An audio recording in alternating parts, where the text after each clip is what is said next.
بسم اللہ الرحمن الرحیم۔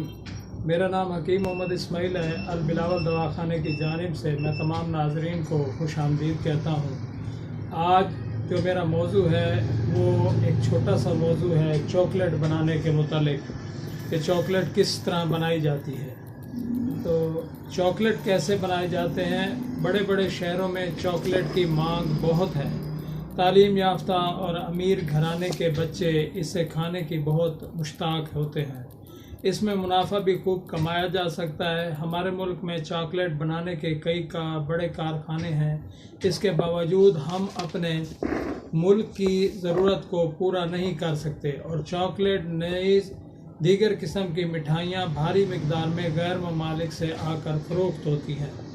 چونکہ اس کام میں معقول منافع مل جاتا ہے اور چاکلیٹ عرصے تک پڑا رہنے پر بھی خراب نہیں ہوتی، اس لیے کوشش کرنے پر ہم اپنی ضرورت پورا کرنے کے علاوہ اپنے پڑوسی ممالک ہندوستان، افغانستان، ایران، لنکا، برما، سنگاپور اور انڈونیشیا وغیرہ کو یہ اشیاء سپلائی کر کے اپنے آپ کو آسودہ خوشحال بنا سکتے ہیں۔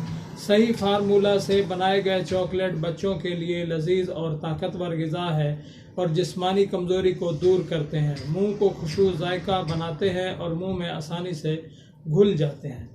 چاکلیٹ بنانے کے لیے مختلف اشیاء استعمال ہوتی ہیں، جن میں پہلا ہے کوکوا پاؤڈر۔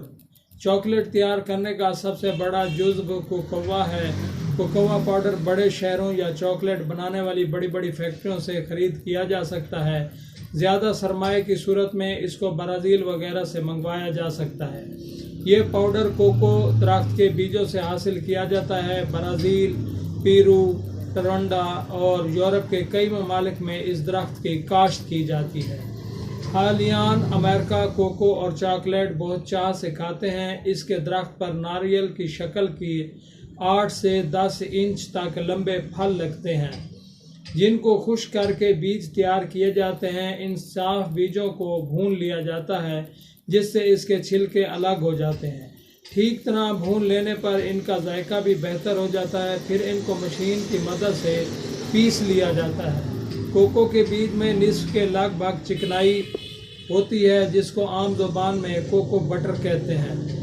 یہ 90 درجہ فارنہائٹ پر پگھل جاتی ہے اور چکنائی سے لگدی تیار ہو جاتی ہے۔ یہی لگدی چاکلیٹ بنانے کے کام آتی ہے۔ چکنائی نکال لینے کے بعد بچے ہوئے خشک پاؤڈر کو کوکو کے نام سے فروخت کیا جاتا ہے۔ کوکو بٹر اور کوکو پاؤڈر انسانی جسم کے لیے نہایت طاقتور غذا ہے، اس لیے اس کو مہذب ممالک میں بطور خوراک استعمال میں لایا جاتا ہے۔ چونکہ کوکو پاؤڈر نہایت گراں ہوتا ہے اور ہزاروں میل دور سے آتا ہے، اس لیے منافع کے لالچ میں اس میں کئی قسم کی اشیاء مثلا نشاستہ اور اراروٹ وغیرہ ملائے جاتے ہیں۔ چاکلیٹ کا دوسرا جزو کھانڈ ہے۔ کھانڈ ہمیشہ صاف اور باریک استعمال کی جاتی ہے۔ دانے دار کھانڈ ہرگز استعمال نہ کریں۔ چاکلیٹ میں کھانڈ کو اچھی طرح یکساں طور پر ملایا جائے۔ بڑے بڑے کارخانوں میں دانے دار کھانڈ کو چکیوں میں پیس کر باریک کر لیتے ہیں۔ بازار میں کئی اقسام کے جو چاکلیٹ ہیں وہ فروخت ہوتے ہیں۔ ان میں دودھ، ملک پاؤڈر، مکھن، گھی، آلو کا آٹا، اراروٹ، نشاستہ وغیرہ ارزاں خوردنی اشیاء کی آمیزش ہوتی ہے۔ مختلف اشیاء کی ملاوٹ سے چاکلیٹ کی بناوٹ، اس کے ذائقے اور اثر میں نمایاں فرق آ جاتا ہے۔ ذائقہ اور خوشنمائی میں اضافہ و جدت پیدا کرنے کے لیے کارخانوں میں مختلف نسبتوں میں ملایا جاتا ہے۔ کئی بار تجربہ کر کے چاکلیٹ جس نسبت میں بہتر، لذیذ اور خوشنما تیار ہوں، بعد میں اسی کے مطابق چاکلیٹ تیار کرتے ہیں۔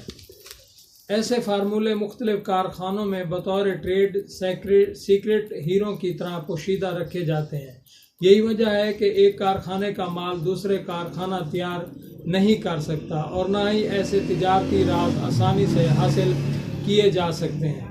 چاکلیٹ بنانے کے اصول: کوکوا کے بیج لے کر مونگ پھلی کی طرح کڑھائی میں بھون لیں۔ اس دوران میں ان کو اچھی طرح ہلاتے رہیں تاکہ یکساں طور پر بخوبی بھن جائیں۔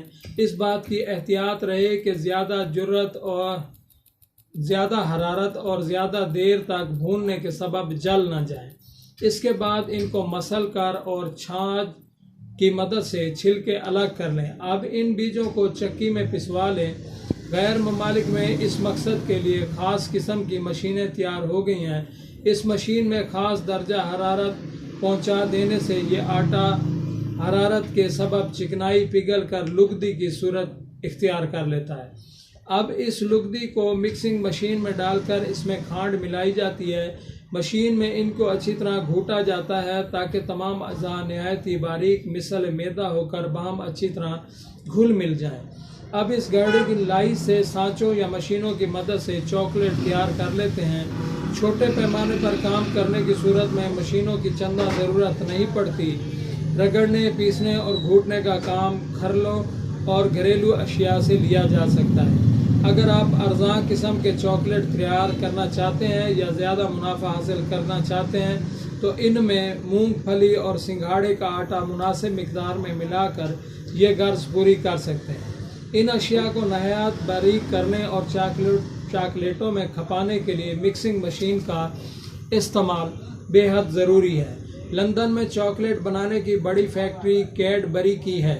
اس کارخانے میں چاکلیٹ کے اعضاء ملانے، چاکلیٹ بنانے، پیک کرنے، ایلومینیم کے ورق چڑھانے، ڈبوں پر لیبل لگانے وغیرہ کے تمام فرائض بڑی بڑی مشینیں ہی انجام دیتی ہیں۔ تیار کرنے کے دوران کھانے کی اشیاء کو بالکل نہیں چھوا جاتا۔ انگلینڈ کے اس کارخانے میں تیار ہونے والے چاکلیٹ کو کوا کے بیجوں سے تیل نکالنے کے بعد بچے ہوئے پاؤڈر سے بنائے جاتے ہیں۔ اس پاؤڈر میں مکئی یا آلوؤں کا آٹا وغیرہ ملائے لیے جاتے ہیں۔ ان کو باہم ملانے اور باندھنے کی طاقت پیدا کرنے کے لیے شیرے کی آمیزش بھی کی جاتی ہے۔ چاکلیٹ تیار کرنے کے لیے ارزاں قسم کے بادام بھی پیس کر اور لگدی بنا کر شامل کر لیے جاتے ہیں، لیکن یہ بادام کڑوے نہیں ہونے چاہیے۔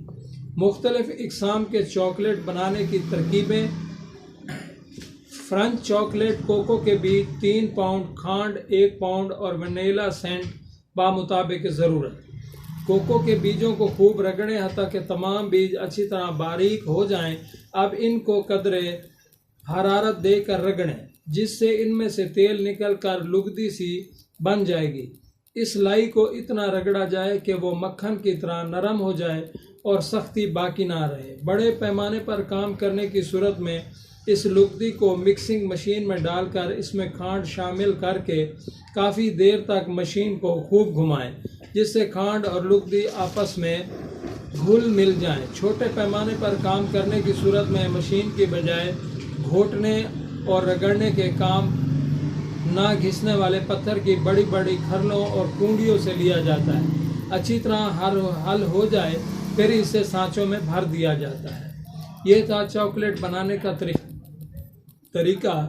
ناظرین، یہ ہماری ویڈیو ہے۔ نیکسٹ ہم اس کی مختلف چاکلیٹ بنانے کی جو مختلف قسم کی آتی ہیں اس کے بارے میں ہم ویڈیو بنائیں گے۔ ان کو دیکھیں اور اپنے کاروبار میں اضافہ کریں۔